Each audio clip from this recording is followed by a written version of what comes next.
قدرمانو دوستانو ستړي مشئ زه غوټۍ یم هر کلی مو کوم چې د ډیجیټل چین پروګرام ګورئ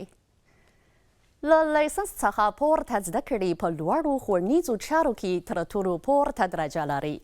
او په نړیوالو ښوونیزو څېړنیو کې د یوه هېواد د لوړو زده کړو د کیفیت او قوت څرګندوی کوي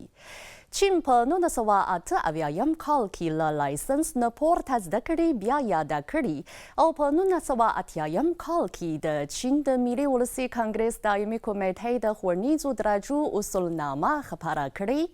چې له مخې یې د ښوونیزو درجو سیستم جوړ شوی دی له کابو څلوېښتو کلونو راهیسې په چین کې له لایسنس څخه د پورته زده کړو مسلکي ډولونه ورځ تر بلې د زیاتېدو او پیمانه یې د پراخېدو په حال کې ده زه به په نننۍ پروګرام کې د ګڼو شمېرو له مخې په چین کې د ښوونیزو چارو د پرمختګ حالاتو ته کتنه ولرم د چین د ښوونیزو چارو وزارت شمېرې ښیي چې په دغه هېواد کې څه باندې 11 میلیونو کسانو له لایسنس څخه پورته زده کړې کړي دي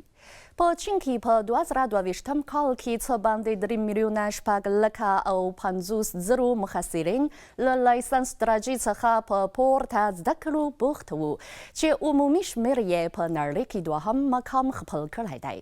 له 2012 کال راهیسې په چین کې له لایسنس نه د پورته زده کړو په 280 ښوونیزو ارګانونو کې څه باندې 600 زرو کسانو د ډاکټورا په کچې زده کړې کړي او څه باندې 6 میلیونه او 900 زرو کسانو د ماسترۍ په کچې زده کړې کړي دي په چین کې له لایسنس درجې نه پورته زده کړو کې مسلکي سیستم بشپړ شوی دی اوس په چین کې په لومړۍ کچې د زده کړو 118 مضمونونه شته او د مسلکي رتبو ډولونه یې 80 ته رسیدلي دي په دغه هېواد کې محصلینو ته د ښوونیزو درجو د ورکولو د دفترونو شمېر له 19 زرو نه زیات شوی دی پراسره پرده په چین کې له لایسنس نه پورته زده کړو کې د ښوونکو او استادانو د عمل اصول هم ټاکل شوي دي او په دې مناسبت هر کال په اړوندو روزنو کې د ښوونکو او استادانو د ګډون شمېر له 100 زرو څخه زیات وي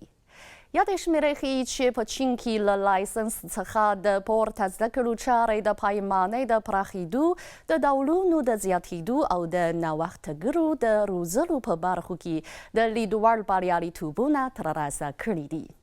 دا د ښوونې ساینس او تخنیک او مستعدو کسانو په شمول ځینو برخو کې د دغه هېواد د پرمختګ لپاره ښه زمینه برابروي قدرمانو دوستانو نننۍ پروګرام په همدې ځای پای ته ورسید له پاملرنې مو مننه کوم بریالي اوسئ